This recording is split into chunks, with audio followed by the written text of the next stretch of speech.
안녕하세요. 소아청소년과 전문의 하정우입니다. 아기에게는 모유가 최고의 음식입니다. 적어도 2돌까지는 모유를 먹이는 것이 권장되는데 모유를 먹일 수 없는 경우는 돌까지는 분유를 먹여야 합니다.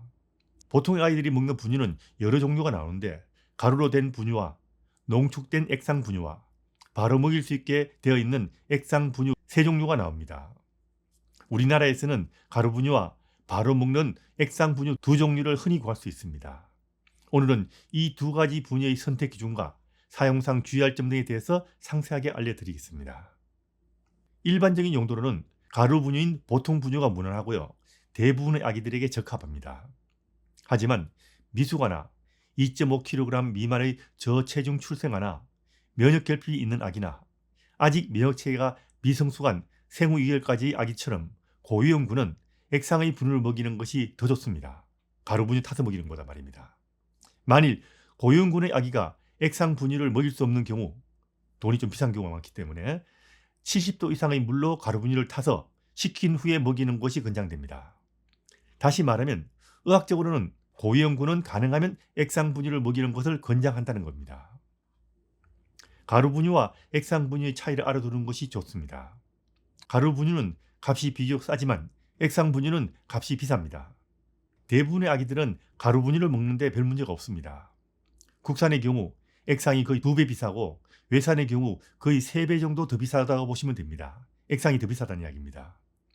국산의 경우 가루 분유는 대충 한 달에 한 10만 원 남짓 들고요. 액상 분유의 경우는 20만 원 남짓 비용이 듭니다. 꼭 필요한 고위험군은 가능하면 액상 분유를 사용하시고요. 만일 비용 때문에 문제가 된다면 보통의 가루 분유도 제대로만 타면 먹일만 합니다. 가루 분유는 타기 좀 번거롭지만요. 액상 분유는 바로 먹일 수 있어 편합니다. 만일 부모가 바쁘거나 여행 중이거나 분유를 잘 탈 줄 모르는 사람에게 분유를 타서 먹이는 것을 맡길 경우나 밤중 수유를 할 경우에 액상 분유를 사용하는 것이 편할 수 있습니다. 다 아시겠지만 문제는 액상 분유의 비싼 비용과 이 부피가 크다는 겁니다. 무겁고 부피가 크죠. 그리고 이게 의학적으로는 제일 중요한 건데 가루 분유보다는 액상 분유가 더 안전합니다. 가루 분유는 100% 멸균은 아니고요.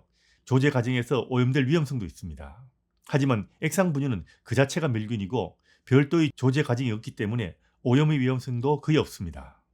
그래서 감염에 취약한 고위험군의 아기들은 비용만 문제가 되지 않는다면 액상 분유를 먹이는 것이 더 좋고 이걸 더 권장한다는 겁니다.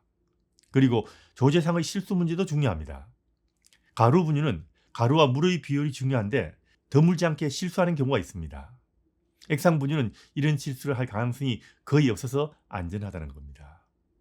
그런데 우리나라 분유 중에는 농축 액상 분유가 없지만 외국에서 구입할 경우 1:1로 희석해서 먹이는 농축 액상 분유가 있습니다.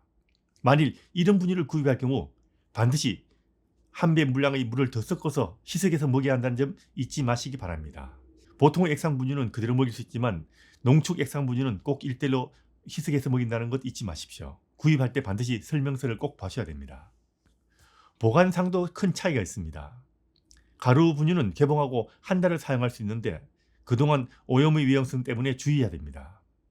액상 분유는요, 상온에 보관할 수 있고 개봉할 때까지는 보관도 편하고 감염 위험성도 거의 없기 때문에 안전합니다.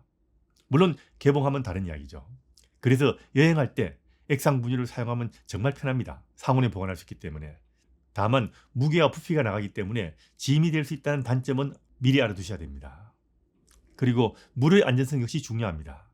집에서 안전한 물을 구할 수 있으면 좋은데 간혹 실수로 안전하지 않은 물로 타는 경우가 있습니다. 이건 좀 조심해야 되고요. 외출 시 끓였다 식힌 물을 구하기 힘든 경우도 있습니다. 이런 경우는 액상 분유가 더 좋습니다. 참고로 가루 분유를 타서 먹이든 액상 분유를 개봉해서 먹이든 상온에서 2시간 이내에 사용해야 됩니다. 그리고 일단 입을 대고 먹기 시작한 후 1시간 이내에 사용하시고요. 입 닿은 지 1시간이 지나면 무조건 버려야 됩니다. 그리고 2시간 이내에 사용하지 않을 분유병이나 개봉한 액상 우유병은 즉시 냉장 보관해야 됩니다.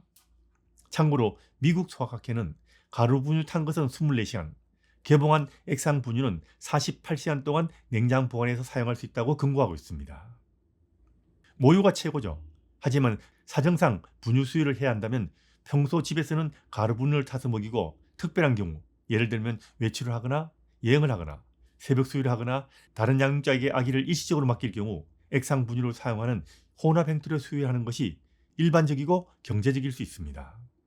하지만 미숙아나 2.5kg 미만의 저체중 출생아나 면역 결핍이 있는 아기나 면역 체계가 아직 미숙한 생후 2개월 미만의 아기처럼 공이용군은 액상 분유를 먹이다가 소아과사 상의한 후 서서히 가루 분유로 바꿔 먹이는 것이 바람직할 수도 있습니다. 미숙아의 경우 교정 연령 2개월 미만에서 액상을 먹이다가 2개월이 되면 가루 분유로 바꿔 먹이는 방식도 좋습니다. 만일 고위험군 아기가 액상 분유를 먹일 수 없는 경우라면 반드시 70도 이상의 물에 분유를 타서 먹여야 한다는 것 잊지 마시기 바랍니다.